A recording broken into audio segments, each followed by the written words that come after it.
sound of gentle wind, distant pine rustling, a slow, deep, rhythmic hum, then silence. I thought when I retired from the Bureau of Reclamation, it was finally over, you know. The maps, the pressure valves, the endless calculations. All I wanted was quiet, just a quiet acre and a half here in Oak Haven Ridge, far enough from the freeway drone to hear the squirrels bury their nuts.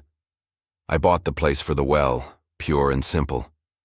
Not because I was cheap, but because I'm an engineer, and I don't trust city lines, not the way I trust cold, deep bedrock. It was old, that well, but stable. I had it tested. Clean flow, zero contamination. It was my anchor. I was 57, just me and Scout. A three-legged beagle mix, more heart than hound. Always my shadow when I was tinkering with the irrigation. Oak Haven was pristine. 10 years old. Tan stucco houses, a HOA that felt less like a governing body and more like a cult that worshipped manicured shrubs. I paid my dues, kept my head down, waved when waved at. My neighborly duty ended at the property line. The first time I knew something was wrong, it was a Tuesday, late April. I turned the garden hose on, maybe 6:45 a.m., just before sunrise, to fill Scout's water trough, and it sputtered. A cough of air, then a pathetic trickle, then it caught itself, finally flowing normal. I chalked it up to an anomaly, a pump hiccup. But the engineer in me, that guy doesn't do hiccups. It happened again, and again. Always that fragile moment just before dawn, between 1 a.m. and 5 a.m. I started keeping a log, pressure readings, estimated volume drop, timestamp. Something, somewhere, was drawing water when the rest of the neighborhood was asleep. So, I did what a retired engineer who misses nighttime recon does. I walked my perimeter. Scout was inside nursing a paw, so it was just me and the flashlight. I found it about 40 feet behind my tool shed, a faint, almost invisible track of disturbed soil leading down the slope toward the HOA-maintained green belt fence. I crouched, touching the earth. It was damp, too damp for dew. And then I saw it. A glint of white, maybe 2 inches in diameter. PVC piping, barely peeking out where the fill dirt had settled. It smelled faintly of solvent glue. Fresh. My heart wasn't pounding from the walk. It was pounding like I'd just spotted enemy movement through a scope. Someone had been on my land. Someone was tapping my water. The next morning, I drove down to the HOA office. Vivian Sterling, the HOA president, met me. Mid-40s, blazer crisp as a banknote, a smile polished like chrome. I asked her point blank about utility work, about unauthorized lines. "Mr. Thorne," she chirped, her voice like ice cubes in a glass. "The greenbelt is strictly maintained. We do not run lines through private parcels. If you've seen a burrow, perhaps? An animal?" "Sure," I said, my voice flat. "A raccoon that lays PVC pipe and seals it with solvent." I didn't sleep that night. That afternoon, I installed the trail camera, military-grade, infrared, silent. 5 days, nothing. Then night 6, 2:17 a.m. The footage was perfect. 2 men in dark clothes, reflective vests. One with a flashlight in his mouth, a wrench in his hand, adjusting something at the pipe. I zoomed in on the badge. It read, Oak Haven Facilities Volunteer. Later that day, the phone rang. Vivian. "Mr. Thorne," she said, cutting right to it. "We have reports of unauthorized surveillance equipment facing common areas. HOA guidelines require board approval for... That camera is on my land, Vivian. Just like my well. If someone's been digging near either one, you'll hear about it soon enough." "We'd hate to escalate this," she replied, her tone sharpening. "Exactly what I'm trying to clear up," I said, and hung up. That night, the pressure drop was worse. The kitchen faucet hissed like a broken snake. They weren't even trying to hide it anymore. I knew I couldn't confront them yet, not without knowing the full scope. I called Mitch, an old hydraulics buddy from the Bureau, now a county specialist. Then I called Bernard, a land use lawyer known for his quiet focus. Bernard didn't blink. "This isn't just trespassing, Elias, it's theft. And if it's done by a governing board, we're talking serious civil and possibly criminal fraud." Vivian showed up at my porch the next day, clipboard in hand, claiming the HOA needed to conduct a drainage review. "You need a warrant for that, Vivian. You're a homeowners association, not law enforcement. You have no right," she stiffened, her face hardening. "Are you hiding something, Mr. Thorne?" I took a slow step closer, not aggressive, just steady, letting her hear the certainty in my voice. "I know about the pipe. I know 2 of your volunteers are on my land at 2 a.m., And I know your office water bills have mysteriously dropped while my pump is screaming itself to death." Her face went bone white. She just turned, walking fast without another word. 2 days later, Mitch arrived. We spent 6 hours measuring vibration anomalies and static pressure. He knelt down, hands on the dirt, and gave a low whistle. "They tapped it, Elias. Connected to a bypass 30 feet under. But they made a mistake. And what kind? They didn't account for pressure and gravity variance. They're pulling too fast, routing it uphill. It's creating backflow risk. Air pockets. Pressure traps." He trailed off, looking up at me. "It's going to blow." It wasn't just theft anymore. It was a ticking bomb, and it wasn't on my land. That evening, I wrote the email to the entire HOA board, copying Bernard, the county water office, and the local paper. Subject line: unauthorized use of private water resources. Legal action pending. I attached the footage, the flow data, the photographic evidence.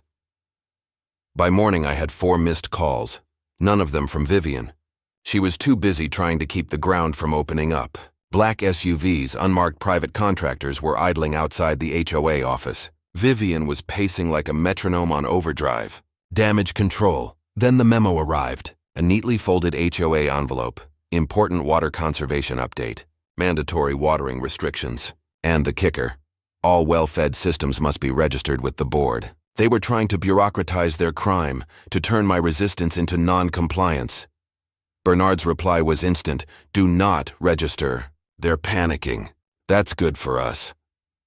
That night I saw it. The HOA clubhouse, usually a sad gray building, was lit up like a casino.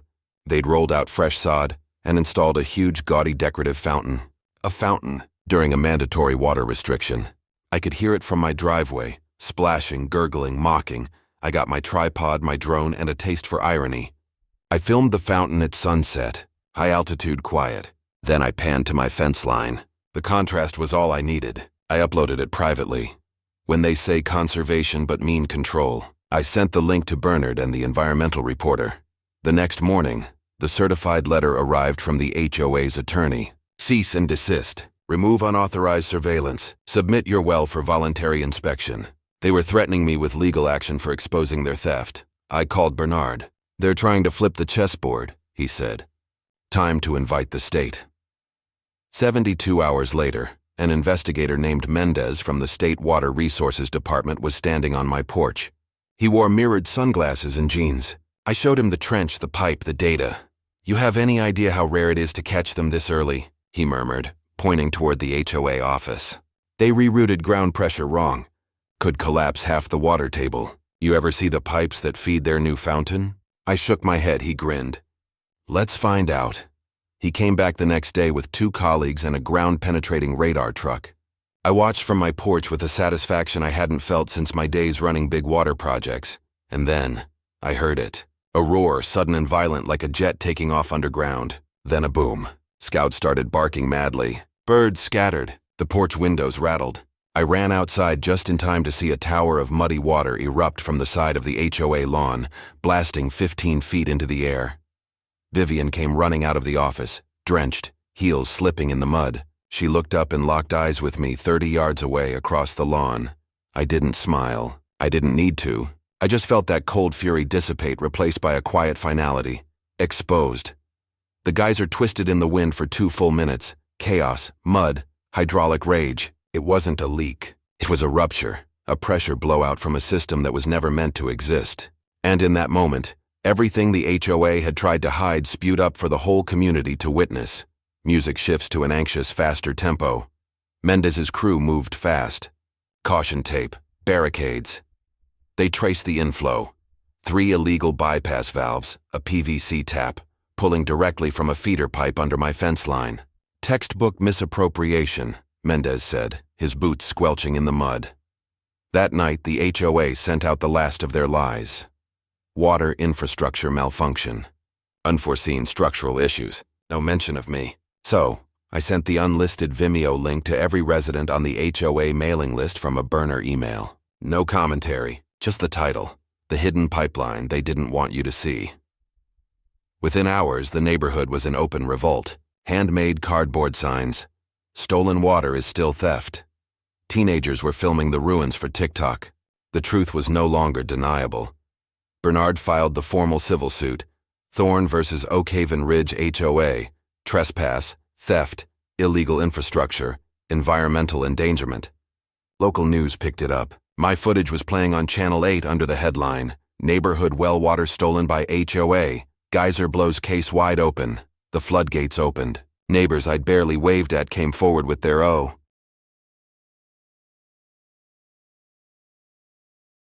Music settles slightly, becomes more narrative and introspective.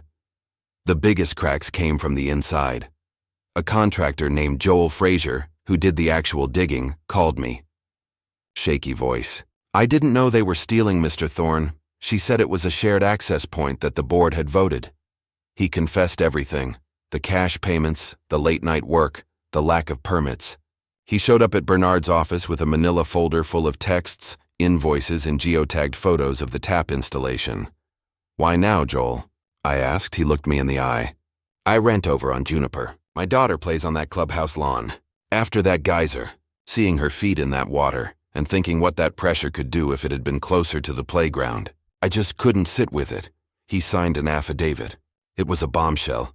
Then came Maggie Lynn, the youngest board member, a former city planner. She reached out through Bernard, bringing meeting minutes, recordings. In one recording, Vivian's voice was clear. Just siphon the damn thing. He won't fight back. They never do. Maggie told me. She meant men like you, quiet ones, independent, the ones who build fences and mind their own business. She picked the wrong quiet man. The evidence proved Vivian had not only lied to me, but she had lied to her own board. The bypass project was never formally voted on. Furthermore, we pulled the original subdivision maps. My well parcel was specifically excluded from the HOA plat. Vivian's claim of ownership wasn't just arrogant. It was provably, documentably false. The final gut punch came from the sky. We'd been in a drought, but a huge storm rolled in. Joel called me, panicked. Mr. Thorne, you need to get over to the clubhouse. The ground is sinking. I drove over. Neighbors were huddled under umbrellas, staring at the lawn. It wasn't just a geyser wound anymore. It was a crater, 10 feet across, 6 feet deep.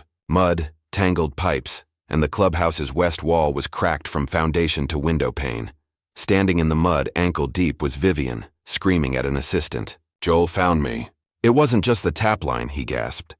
They installed a secondary sump system buried under the clubhouse foundation. No permits. They were trying to siphon overflow from your well into an illegal tank. The clubhouse was condemned. Unsafe. As the fire crew cleared the wreckage, a captain handed me a water-stained manila folder. Meeting minutes from before I moved in. A permit denial letter from the city, dated 4 years ago, warning the HOA against unauthorized use of my private well due to ownership conflicts. They knew. Vivian had known from the start. This wasn't an accident. This was a long-term, calculated obsession. Music fades to a quiet, tense minimalism. 2 days later, the Attorney General's office reached out.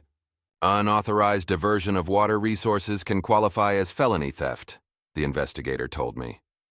And with this structural collapse, we're looking at environmental negligence and public safety endangerment. The pressure had built so high that Vivian's cornered defense collapsed. Her lawyer contacted Bernard, offering a settlement. Full admission of wrongdoing, public apology, full restitution for all damages, permanent resignation from any and all HOA leadership positions, current or future. We accepted. The next weekend, her apology letter was posted on the neighborhood bulletin board. I burned my copy in the fire pit. Some things are better left to smoke. The new interim board, led by Maggie, launched a full audit. They rewrote the governing documents with strict accountability clauses. Residents were given more power, more transparency. For the first time, I saw neighbors talking in the street without tension. The crater behind the old clubhouse, they decided to fill it, smooth it over, and plant a community garden there. It started with your water, Maggie said, so it's only fair something green comes from it. In a quiet ceremony, we buried the last broken piece of PVC pipe beneath a small plaque I'd ordered online. It read, "Let truth rise where control once buried it. Music softens, becomes warm and reflective." I fixed the wellhead myself, rebuilt the stone casing, sealed the access.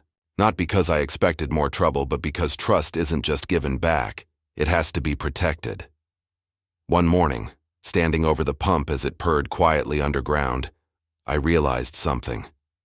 This well, this old steel-throated miracle, had become a symbol, a line no one had the right to cross. Vivian Sterling moved quietly. No announcement. One morning, her house sat empty, a moving truck idling, a for sale sign going up 3 days later. Some endings don't need punctuation. I started getting invitations, podcasts, water rights symposiums.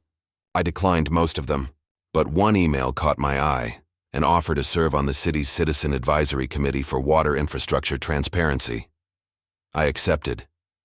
Not because I wanted influence, but because no one should have to fight alone with a flashlight, in the middle of the night, to defend their own water. Maggie stopped by with a jar of pickled cucumbers from the new community garden. "You ever think about leaving, Elias?" she asked. I looked out toward the tree line, smelling the clean, dry pine bark. "I did," I admitted.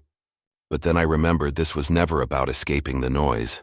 It was about drawing a line, a real one. Not in chalk, not in email, but in the ground. "You drew it," she said. "And they crossed it," I finished. "And the ground pushed back." That night, the well hummed faintly beneath us, a deep, rhythmic pulse like a steady heartbeat. I thought of all the pressure that built before it ever burst. All the quiet trespasses, all the polite lies. Water has a way of remembering, of reclaiming, but so do people, when they're pushed too far, when they're underestimated too long, when they're finally ready to let the pressure speak. I poured a glass of cold, clean water from the outdoor tap, and raised it toward the darkened sky. Never again. Not on my land, not under my feet. Music holds the quiet, resolved tone. Call to action. That's my story. It's about water, sure, but mostly it's about drawing lines. I want to know, what's the craziest thing your HOA has ever tried to pull? Have you ever had to fight a seemingly impossible battle just to protect something that was clearly yours? Drop your stories in the comments below. Let the pressure speak. And if you believe that a man should be able to protect his own well water without fighting the state, hit like and subscribe for more stories of quiet rebellion.